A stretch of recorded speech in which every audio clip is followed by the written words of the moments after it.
Hey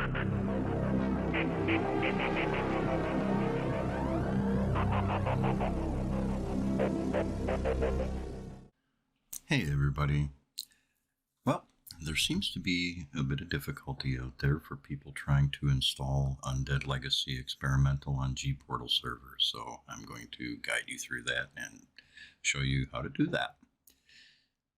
First thing you need to take into consideration is that I'm going to assume that you already have your server on G-Portal. Do a fresh install, and as you're seeing on the screen here, there is a fresh server ready to go. So let's get into it. Right off the bat, we're going to go into the basic settings. Make sure your server's off, by the way. Basic settings. You want to make sure under branch that you have the latest version, a stable build. That is the version of 7 Days to Die. Name your server.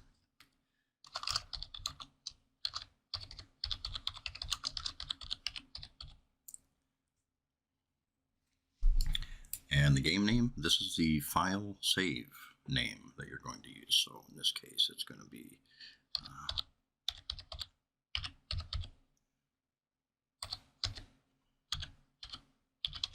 you can pretty much put that to anything you want to there. Of course, you want to go through and set your administrator password. And let's just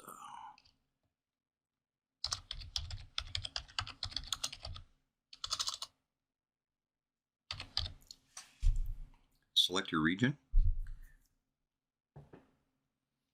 server password, optional, unless you want to make it completely public so anybody can log into it.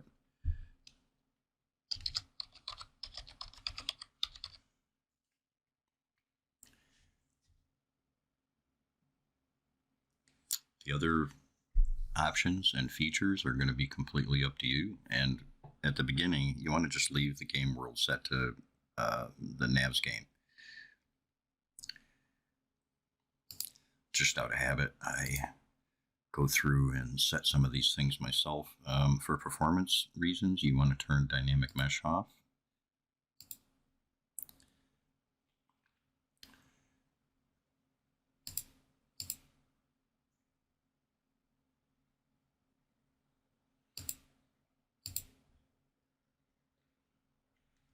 Creative mode, that's up to you if you want to allow your players to use creative mode.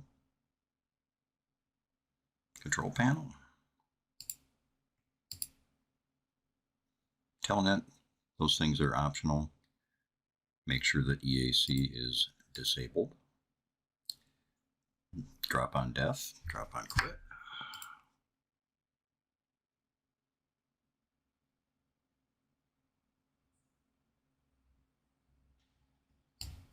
Now for my own purposes, I crank that up a little bit.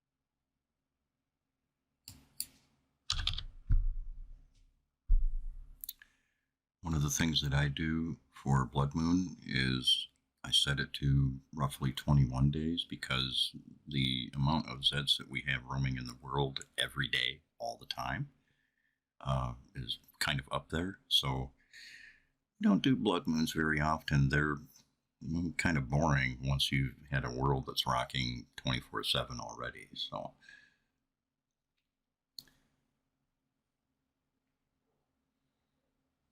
pretty much everything else is good to go there. Save.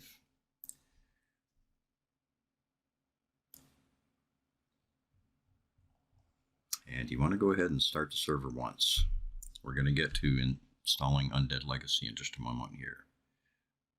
You want to go to the status and just give it a chance to start loading. You don't have to completely wait until it's fired up and ready to go. If you give it a second, you'll see here that the CPU and the RAM usage will go up in a second. There we go.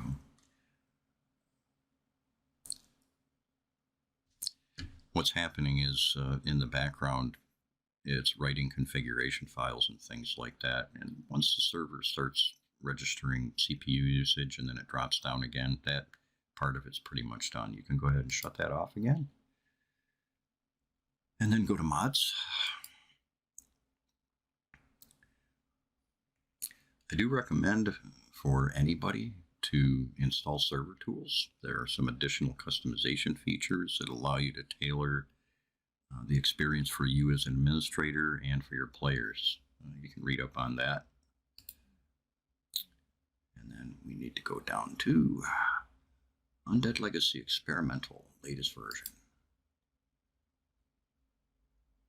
Give it a second. You'll get a prompt up at the top that there are mods that have been installed and you need to restart the server. So I want to show you, before we do this, I've already got the FTP loaded, and this is what the file structure on the server looks like already. You'll notice that there is no mods folder there. So we'll go ahead and minimize that again.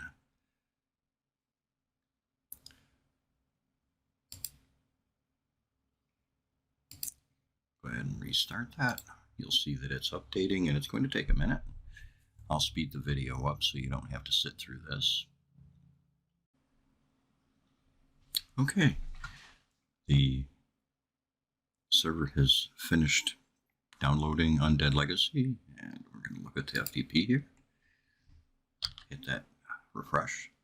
You'll now see that it has created mods folders, saves folders, other things of that sort. Got to do that first. The next thing we're going to do is make sure we shut the server off again. Give it a second to stop and go over to our FTP program. I've already got the folder pulled up where I unarchived the version of Experimental that I want to put on the server. Make sure that I'm in the root on the server. And I'm already in that folder for the Experimental, so we're going to go ahead and just select all of these. And we're going to upload them to the server. You'll get a prompt that says target file already exists. You always want to overwrite. And depending on your upload speed, this could take anywhere from a few minutes to 15, 20 minutes. Today for me, it looks like it's going to take probably about 5 to 7 minutes, give or take, just kind of based on what I'm getting for my transfer rates on the files here. So I'm going to pause the video, and when it's finished, we'll come back to it. In the meantime, also, I suppose I could do this. Something you're going to want to do is look for configuration files. You'll also need to set a server configuration and set your server admin. I'm just going to explain this. We selected the server admin.xml, and if you scroll down, you will get to the section under admin tools. This is what is going to allow you personally as an administrator to enter administrator commands on your server while you're logged into the game. What you do is you take this line right here, and it's a good idea to copy it and leave a blank copy of it in the line. And just before the section between admin tools here closes out, go ahead and hit enter. Paste that in there. Take these comments out. And this is where you would take your Steam ID and place that in there. And under the hint on who this user is, you can put your username, you can put, hey, it's me, you can put whatever you want in there. It's really not going to make any difference. So let's go ahead and save that.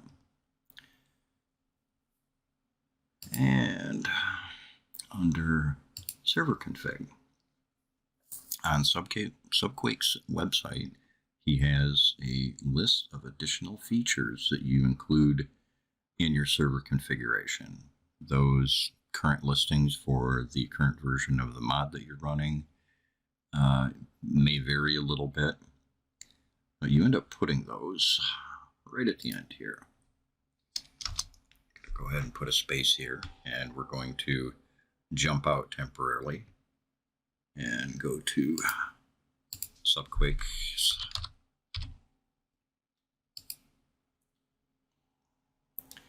There we are.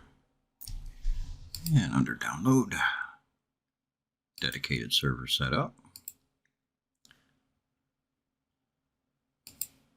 And there's the configuration settings. EAC, we've already disabled it. We don't have to worry about that, but you want to grab these properties right here.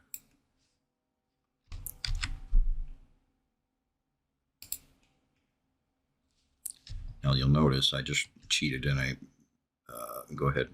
went ahead and copied both sets of lines right there. We need to make sure first that we need to clear that little bit out that doesn't belong there. There we are. The beginning of the section that we added right here, the recipe filters, starter quest enabled. All these options right here are going to be up to you. The section on Subquake server explains what each one of these does and set them accordingly. We'll go ahead and hit save. And let's go back and check our FTP. Yeah, that's going to be about another 5 minutes, so we're actually going to speed the video up here. Be back in a minute. Okay, all of the files have finished uploading, and we're good to go there. Let's go ahead and go back here. Go back and restart the server.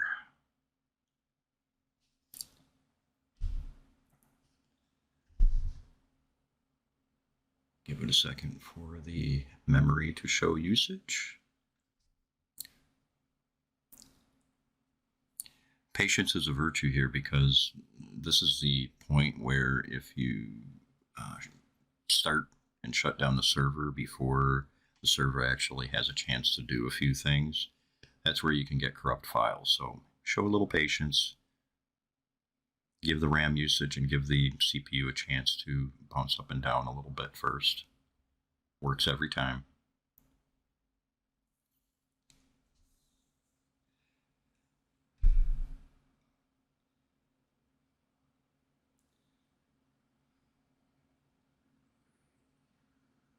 Now, while that's doing that, it's not going to be important to do so. I do it out of habit anyways. I shut the server down again, and it's time to put our newly generated world up on the server. You want to generate your world locally. Do that, and depending on your installation, it's going to be in different places. I'm going to go where I know mine are.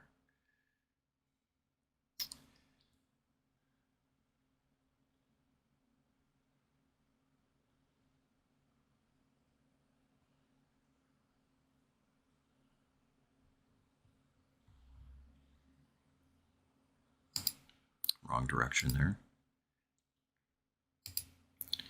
Generated worlds.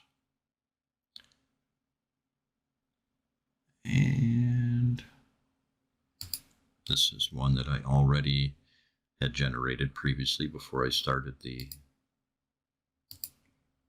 video here. Go to the worlds folder and go ahead and upload that beastie there. This generally won't take very long.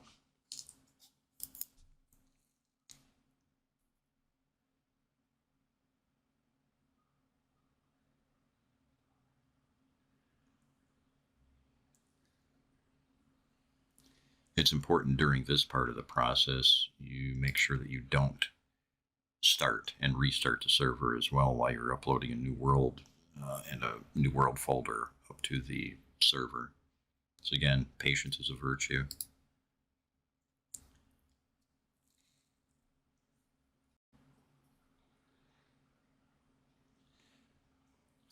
In the meantime, we can go here. You want to go to auto update.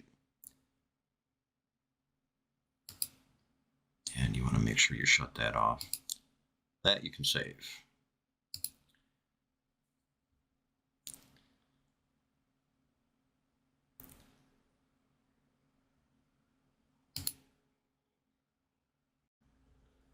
Okay, we're all done there.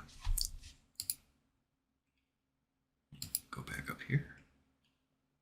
And now it's time to let the server give her a start one more time. I know it seems like a pain in the ass to have to wait for the CPU and the RAM to bounce up and down a little bit, but that's the way it works, and that's the price you pay for having full control over the things that you can do on your server. Alrighty, we're done. And the last thing to do is to go here under basic settings, and this is where we get to set our world.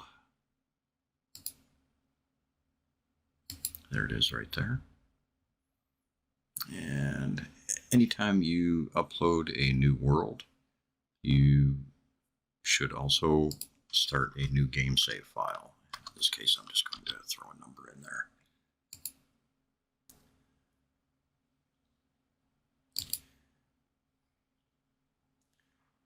Now we're actually at the point where the server is firing up. We're going to let it load completely, and we should be able to log into it. Okay, as you can see, we're ready to go. The version 2.610 in my case is showing on the screen here.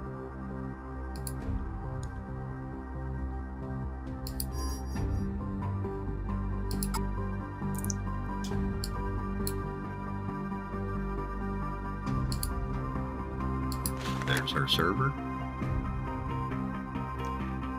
Everything is showing as it should.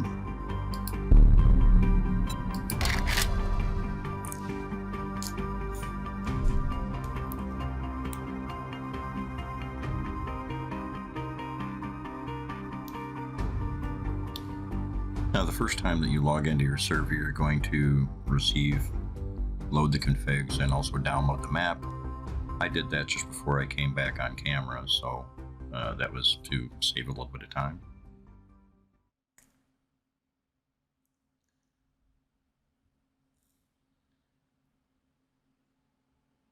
There were no undead in the area, trust me.